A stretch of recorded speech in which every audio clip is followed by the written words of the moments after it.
What up, folks? Once again, it's your boy Tim, the handsome liberal. Trump and Biden are currently tied, according to a latest poll, for the 2024 election. So what does this mean? Is this good news for Trump? Is it perilous for Biden? Let's talk about this shit. But before we get into that, once again, go ahead and give your boy a solid. Hit the subscribe. If you like what I got to say at the end of the video, hit the like button. I need that. If not, feel free to hit the dislike button. But let me know in the comments what you got a problem with that I said. Holla at your boy. All right. The polls, we can talk about whether they're liberal or they're conservative, Republican-based polls or not. But I'm just going to give you this information, and I'm going to tell you why I don't think this is good news for either Trump nor Biden. First, I will start out the Grinnell College National Poll is saying that amongst the people they polled, 40% of likely voters suggested that they would vote for Biden in the 2024 election if it was Biden versus Trump. And at the same time, 40% of likely voters also suggested they would vote for Trump in 2024 if his opponent was Joe Biden.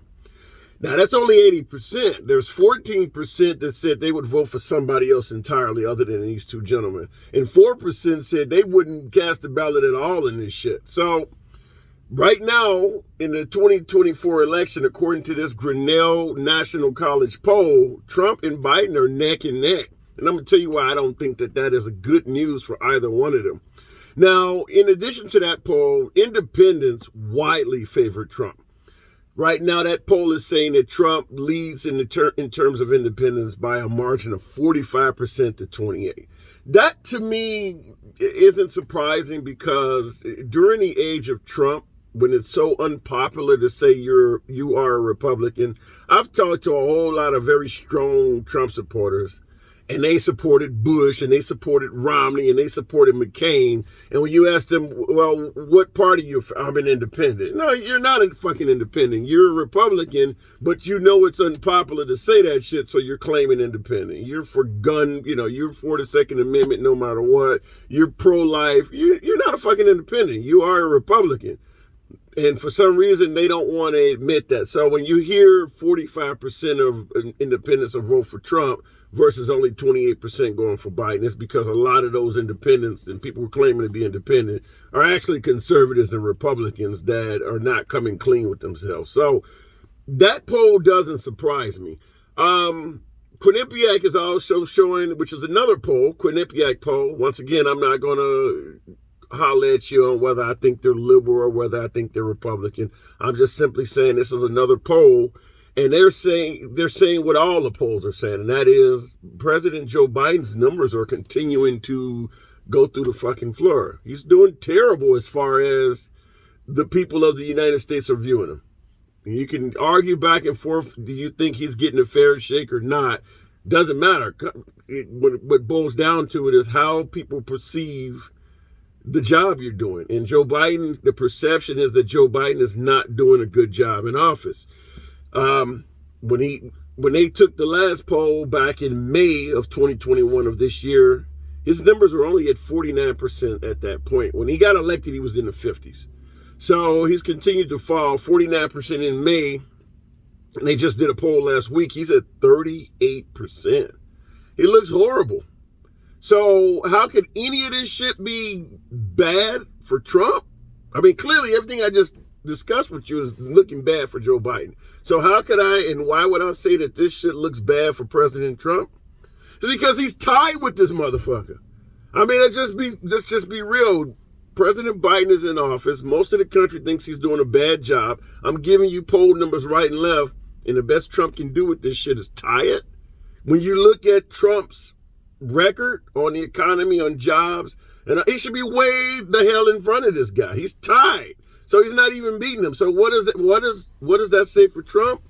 Something is causing him a lot of grief and misery on how he's being viewed. So that he can't. It's to the point where even though Joe Biden is doing dismal, according to the American public, Trump is only able to tie that shit. That's just nothing to brag about if you're a Trump supporter or if you appreciate Trump in office. There's nothing to brag about there. And that is because in my humble opinion, the handsome liberal. His attitude, his mouth, the shit he says, people don't like this dude. Even though he outperformed Joe Biden in practically every category on paper. People do not like him because of the shit he does and says. And if you follow politics like your brother here who eats, sleeps, and breathes politics, I'm watching his rallies. I'm looking at press releases. I get the text messages from the Trump campaign. He's still doing all of that shit, folks. He is still doing that. In fact, he just released a letter the other day on his stationery, Donald Trump's stationery, calling one of the politicians down in Louisiana wacky. WHACKY. And he says it several times throughout this little one-page release. He's still throwing the nicknames and shit around. So my guess is if Trump gets reelected, it is literally going to be more of the same. Now, if the same means lower gas prices, a better economy, decent paying jobs, and you're willing to ignore all the other bullshit, then I'm sure this is something that you would champion and cheer on. But keep in mind, he was doing that the first time, and there was not enough support for him to win. Now, I'm not going to fucking argue about if the election was stolen and all of that bullshit. Until I see some significant proof, that goes nowhere with me. To me, it's a waste of an argument. But based on what happened, he lost. And he did not have enough support. And even if you want to go into whether the election was stolen or not, none of that explains why his poll numbers are still unable to really pull away from Joe Biden. In fact, even though we're saying the polls are neck and neck for Biden and Trump in 2024, Biden is still leading him by 2 points. It's just within the margin of error. It's so close. But fact of the matter is, he is not fucking beating Joe Biden. If you can't beat Joe Biden right now, when this guy has some of the lowest poll numbers in history, that doesn't suit well for President Trump, particularly considering that he is the party leader right now. If the Republicans were to run for president today, he is almost certain to be the nominee for that party. And it looks like that if he ran against Joe Biden, who's doing dismal in office right now, it would be a very competitive race. So this should be something whereas the Republican Party should take this as a warning that your candidate is not that fucking good. I mean, I don't think President Joe Biden is going to be in a worser, if that's a word, in a worser position than he is right now here in late October 2021. I don't think his poll numbers are going to fall that much further behind 38 fucking percent that they are at now. My guess is some of the shit that's going on between now and 2024 is going to be corrected. I don't think the gas prices are going to continue rising from now until 2023 when they start announcing who's going to run and things like that. So if you can't find yourself in position to be ahead of him right now, that looks horrible. I mean, and like I said, that is for Trump. So, like I said, the Quinnipiac poll had Joe Biden at 49% favorable ratings in May. He's at 38%. Trump, when he left office, he was at 39%. That's with a good economy, jobs, all of this shit that we like to brag about that Trump did, 39%. So for those who like this, he speaks like a New York cab driver. He just talks his mind. I like a guy who fights. This is that shit that you get for that. 39% after 4 years in office. Joe Biden's at 38%, but he still has 2.5, almost 3 years remaining.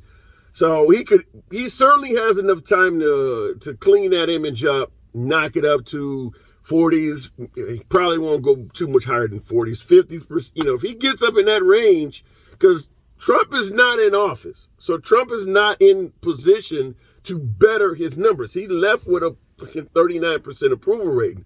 If Biden can finish off his term or, get near the campaigning season, which would be in 2023 when this is in full swing, and he's in the mid-40s, that's probably going to be it for any chance of Trump coming back. The only way Biden is going to fail towards Trump, is he's got to continue doing the shit he's doing and actually find a way to do worse. And that's assuming that these two gentlemen are going to be our candidates in 2024. I think that there is a much stronger likelihood that President Trump will be running in 2024 than President Joe Biden. I just believe that. Now, I'm not saying that that means that Joe Biden won't be on the ballot. I just think that if I had to guesstimate which one of these two, I think President Trump has a much stronger chance of being a candidate in the next election than Joe Biden. I say that because President Trump is already on the stump campaigning. I mean, he started holding rallies immediately. He's already told Bill O'Reilly, told Sean Hannity that he would like to run again. So I see him more as a chance of trying to come back and trying to regain power. Certainly because he never wanted to fucking lose power in the first place. Even after losing, you see what happened January 6th. He's never conceded the election. He still walks around saying he won by a landslide. So I certainly see him wanting to do this all over again. President Joe Biden will be 82 years old. 82 years old. Now, when he ran as a 78-year-old, we were already saying he was too old to be in office. Same thing we said about Bernie Sanders and John McCain. And even Ronald Reagan, who got 8 years. We said the same thing about Ronald Reagan to some degree, but I'm not going to go that far back. But John McCain, Bernie Sanders, we said those guys are too old. Biden is the oldest president to be elected. So 82 is saying a lot. So it would not surprise me at all if President Joe Biden did not go for a second term. A lot of Democrats even think that he's not 100% there mentally. I'm not going to go all the way to the point of saying the guy has dementia or something crazy like that, which is what the Republicans are saying. But, 82 years of age is a lot to be running the nation and having a full schedule globally, which is the job duties of a president. So it wouldn't surprise me if he didn't run again. But right now, the purpose of this video is saying that these two gentlemen, President Trump, President Biden, are neck and neck at 40% among likely voters. And the reason I'm highlighting likely voters is because you're talking to people who are most likely to vote, people who are probably registered voters already. Obviously, they're all 18 years of age and older, and they have been active in elections, most likely in the past. The problem for this, which is certainly not good for President Trump at all, is when you talk about polls concerning likely voters, that means you are not necessarily focusing on people who are unlikely to vote. Unlikely voters, by far, vote liberal.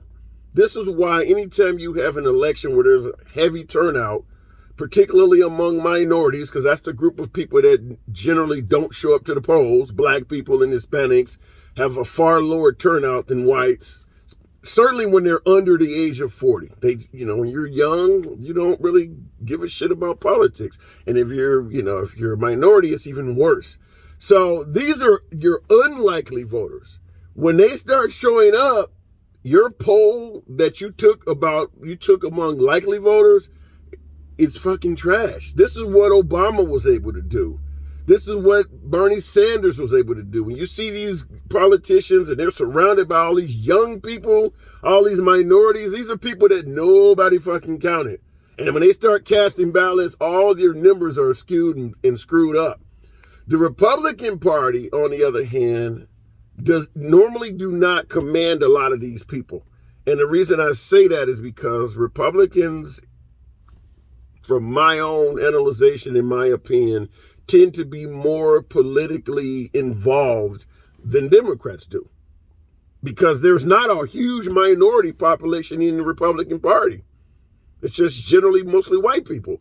Whereas the Republican Party has a huge minority population. Blacks, Mexicans, Hispanics, Muslims, all of that shit is in mostly voting Democrat. Asians, all of that. So when you can energize blacks, Muslims, Asians, Hispanics, the vast majority of them going to be energized, and they're going to vote Democrat. So right now the poll is set among likely voters. They're not going to call some 19-year-old minority that's, hanging around the streets all day or just, working at McDonald's somewhere. Them are not the people they're polling. But if that individual does not have a felony, that individual can be convinced to vote if the right person talks to him. That's what happened in Georgia, happened in Atlanta. Cannot think of the woman's name right now, but she energized a whole lot of votes. She ran for the governorship down in Georgia. Know who I'm talking about? Put it in the comments. Something like that takes place. Jesse Jackson was known back in his day as a guy who energized a lot of minority voters. So don't necessarily fall into the category of just accepting these polls at face value, because likely voters are not the only people that are going to vote. And once again, it is only 2021, and the election will not take place until, 3 years from now.